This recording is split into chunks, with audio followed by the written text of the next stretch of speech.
Seja bem-vindo a este canal. Se você não é inscrito, se inscreva e deixe seu like. Não custa nada e vale muito. Vamos ao vídeo? Olá, meus amigos, sejam muito bem-vindos a este canal e eu trago para você mais uma reflexão para edificar a sua vida. E se você não é inscrito nesse canal ainda, se é a primeira vez que você está acessando ele, olha, se inscreva, ative o sininho das notificações e dê um joinha para que o YouTube entenda aí que esse canal é relevante, tá? Então, nos ajude aí a propagar a mensagem da cruz. Amém? E o tema que eu vou estar abordando nesse vídeo é o preço da verdade. Você sabia que a verdade tem um preço? É o que a gente vai descobrir agora. Vem comigo.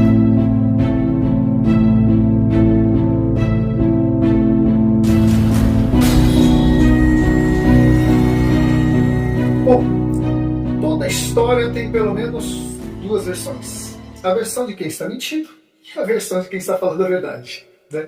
Sabemos, entretanto, que a mentira procede do diabo. Isso todo mundo sabe, todo bom cristão sabe, né? Que a mentira é uma ferramenta do diabo e que muitos de nós usamos. E que desde o princípio o diabo vem tentando deturpar a palavra de Deus. Em João 8,44 diz que o diabo é o pai da mentira, ele é especialista em mentir. Pois ele não quer que as pessoas conheçam a verdade, porque a verdade liberta, enquanto a mentira aprisiona. O diabo quer que você seja refém da mentira, prisioneiro dela, né? E a única maneira de esconder a verdade é o quê? Mentindo. E o diabo sabe, então, que a verdade liberta, né? Mas ele prefere nos manter cativo na mentira. Por isso que em João 8,32 Jesus vai falar: e conhecereis a verdade, e a verdade vos libertará. Então, com base no texto bíblico de Mateus capítulo 28, versículos de 1 a 15, o texto é um pouco longo, mas eu preciso lê-lo na íntegra para você entender o teor da mensagem, né? O preço da verdade. Olha só o que diz: no findar do sábado, ao entrar o primeiro dia da semana, Maria Madalena e a outra Maria foram ver o sepulcro. E eis que houve um grande terremoto, porque um anjo do Senhor desceu do céu, chegou-se, removeu a pedra e assentou-se sobre ela. O seu aspecto era como de um relâmpago e a sua veste alva como a neve. E os guardas tremeram espavoridos e ficaram como se estivessem mortos, ou seja, desmaiados, né? Acho que de medo. Mas o anjo, dirigindo-se às mulheres, disse: não temais, porque sei que buscais Jesus, que foi crucificado. Ele não está aqui, ressuscitou, como havia dito. Vinde ver onde ele jazia. E depois, depressa, e dizei aos seus discípulos que ele ressuscitou dos mortos, e vai adiante de vós para a Galiléia, e ali o vereis. É como vos digo. E retirando-se elas apressadamente do sepulcro, tomadas de medo e de grande alegria, correram então a anunciar as boas novas aos discípulos. E eis que Jesus veio ao encontro delas e disse: salve! E elas, aproximando-se, abraçaram-lhes os pés e o adoraram. Então Jesus lhes disse: não temais, ide avisar a meus irmãos que se dirijam a Galiléia e lá me verão. E indo elas, eis que alguns da guarda foram à cidade e contaram aos principais sacerdotes tudo o que ocorrera, o que sucedera, né? Reunindo-se eles em conselho com os anciãos, deram grande soma de dinheiro aos soldados. Olha só, eles subornaram os soldados, recomendando-lhes que dissessem: vieram de noite os discípulos dele e roubaram o seu corpo enquanto dormíamos. Caso isso chegue ao conhecimento do governador, nós o persuadiremos e vos poremos em segurança. Eles, recebendo o dinheiro, fizeram como estavam instruídos, e essa versão divulgou-se entre os judeus até o dia de hoje, ou seja, até o dia em que esse evangelho foi escrito. Bom, amados, nós vemos aqui que a verdade foi comprada para ser ocultada. E uma mentira então foi disseminada. Roubaram o corpo dele. Podemos observar, irmãos, como ao longo da história o diabo tem agido nesse sentido de promover o engano, de promover a falsidade. É importante então que nós, como cristãos, averiguemos a verdade e a proclamemos a todos. Olha só, tem algumas referências que ilustram bem isso que eu estou falando. Primeiro, no Jardim do Éden, com Adão e Eva. Satanás, então, ele enganou a Eva, né? Ou seja, ele colocou uma meia-verdade, né? E uma meia-verdade é pior do que uma mentira, porque uma mentira é mais fácil de detectar do que uma meia-verdade. Tá? Então o diabo, ele mentiu a Adão e Eva, e aquilo então custou praticamente a vida deles e a vida de toda a humanidade, né? Um preço muito caro. Tá? E em relação também a Elias desafiando ali os profetas de Baal, havia um engano sistematizado lá no tempo do rei Acabe, cerca de 800 anos antes de Cristo, mais ou menos isso, que a Jezabel então promulgou lá em todo o reino de Israel que Baal era Deus e todo o povo então começou a adorar Baal. E só o profeta Elias e outros profetas, né, mas o protagonista aqui nesse caso foi o profeta Elias, que desafiou os profetas de Baal e para que reconhecessem, ou para que se Baal então era o Deus verdadeiro, então que ele se manifestasse.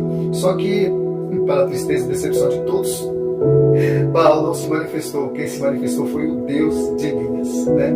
E nós vemos também uma outra situação que foi protagonizada pelo profeta Micaías, no tempo do rei Acabe ainda, e Josafá, acho que era cunhado do rei Acabe. Josafá era rei de Jerusalém, né?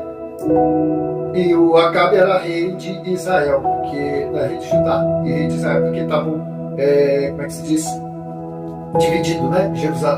Israel e Judá haviam se separado antes do cativeiro, tá? Isso aconteceu antes do cativeiro da Babilônia.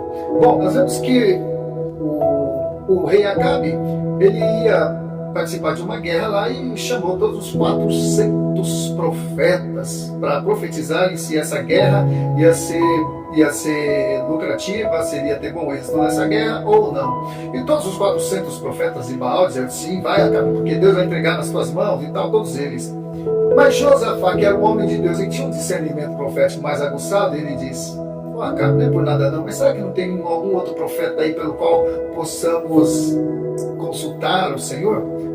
Aí Acabe disse: olha, tem um profeta aí, mas eu não gosto muito dele não. Eu estou assim parafraseando, tá? Mas esse texto está em 2 Crônicas capítulo 18. 2 Crônicas capítulo 18. É um texto longo, né? Porque conta toda essa história, estou resumindo. E então Acabe falou: olha, eu não gosto muito daquele profeta não, porque ele nunca profetiza de mim o que é bom e sempre o que é ruim. E aí Josafá falou: mas vamos ouvi-lo assim mesmo. E aí trouxeram lá o profeta Micaías.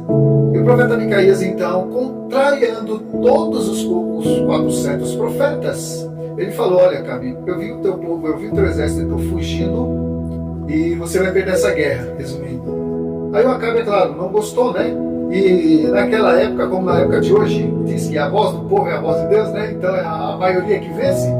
E ali só estava como é que é o nome dele? O Micaías representando Deus e 400 profetas falsos representando Baal. E aí é claro que o rei deu ouvidos aos 400 profetas deles, né?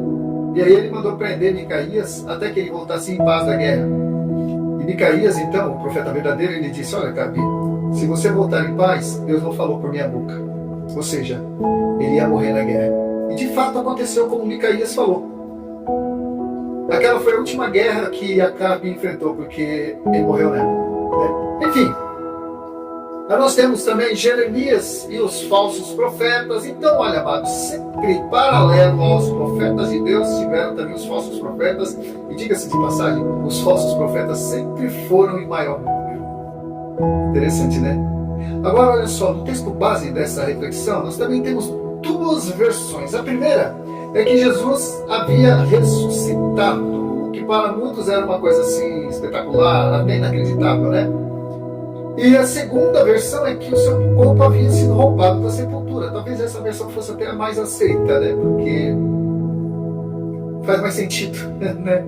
Enfim, mas vamos pontuar aqui algumas questões sobre esse tema.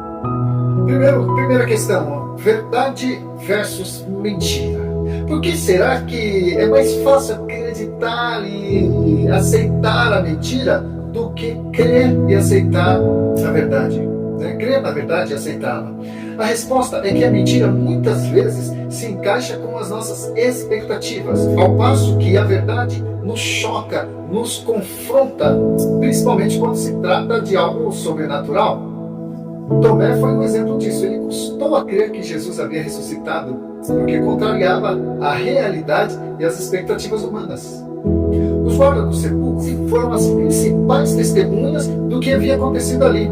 Eles, melhor do que ninguém, poderiam testemunhar com exatidão o que aconteceu ali naquela madrugada.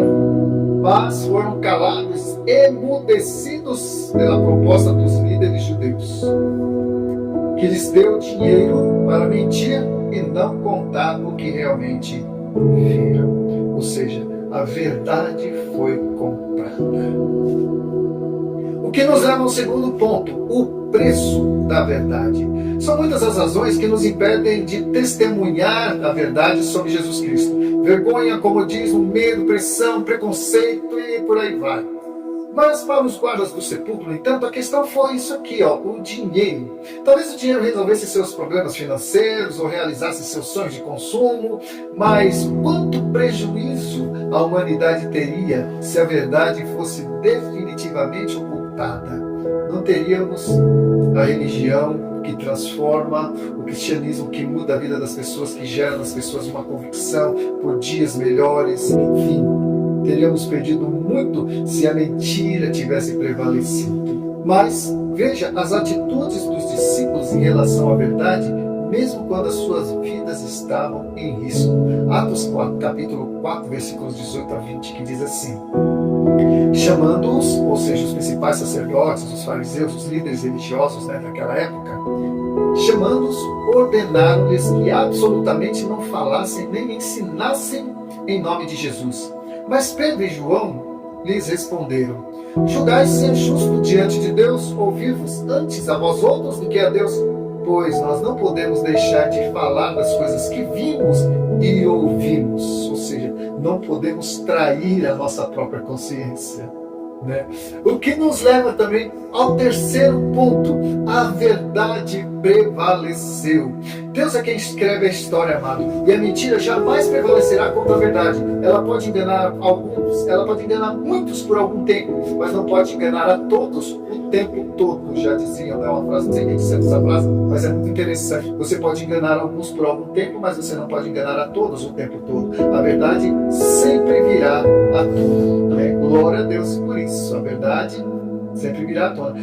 O Evangelho, então, ele prevaleceu. As testemunhas, as primeiras gerações de discípulos cumpriram seu papel mesmo sob ameaças de morte, e não só ameaças de morte, mas sentenças de morte realmente, cumpriram seu papel e o Evangelho se espalhou pelo mundo todo. Bom, hoje nós, eu e você, somos as testemunhas para esta geração.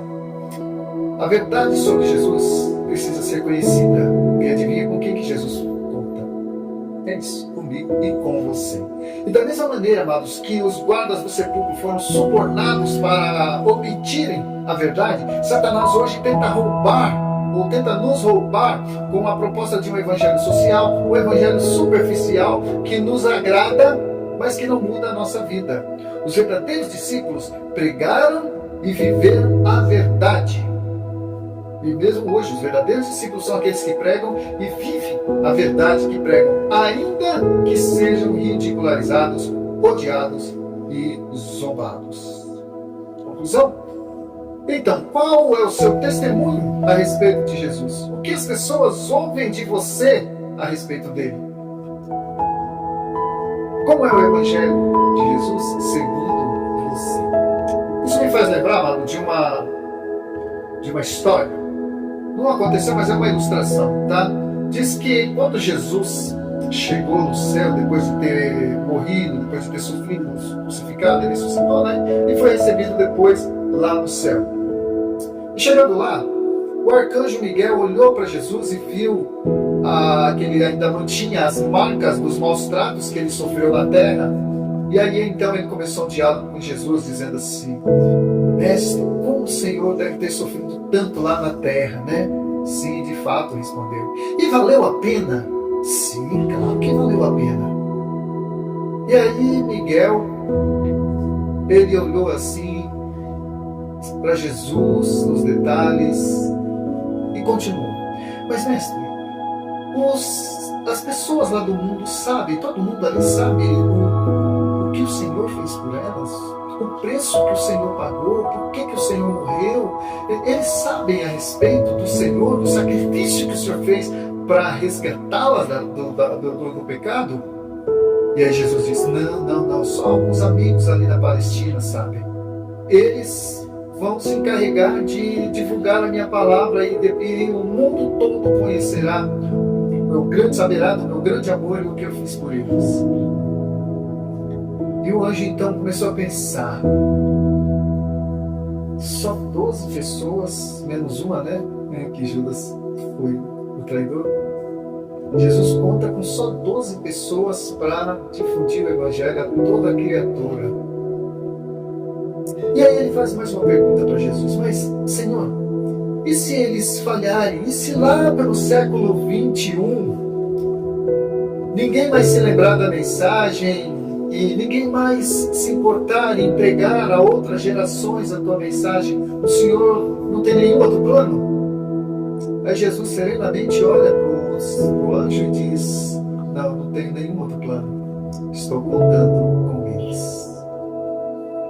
Amados, Jesus não tem um plano B para a salvação do homem. Este é o plano, a morte e a ressurreição dele. E ele espera que todos aqueles que entregaram sua vida a ele sejam comportores da verdade. E hoje, nós estamos aqui no século 21 e somos hoje as testemunhas de Jesus para esta geração. Então, como é o Evangelho hoje, segundo você? Mas eu quero te fazer mais algumas perguntas. Você já teve vergonha de testemunhar de Jesus? Responda para você mesmo, claro, né? Você já foi discriminado ou zombado por defender a fé cristã e aí se sentiu intimidado, seja na faculdade, no trabalho, em casa, no meio dos amigos, numa roda de conversa? Você acha que deve melhorar sua postura cristã para que os outros vejam Jesus em você? São 3 perguntas que nos levam a refletir. Será que muitos dessa geração vão morrer sem conhecer Jesus porque eu me recusei a pregar o Evangelho para elas? É uma boa pergunta a se fazer, né? Então eu espero que depois desse vídeo você reflita melhor na mensagem que você tem. Você que é salvo pelo Evangelho, outras pessoas precisam conhecer o Evangelho que salvou você. E elas precisam ouvir de você.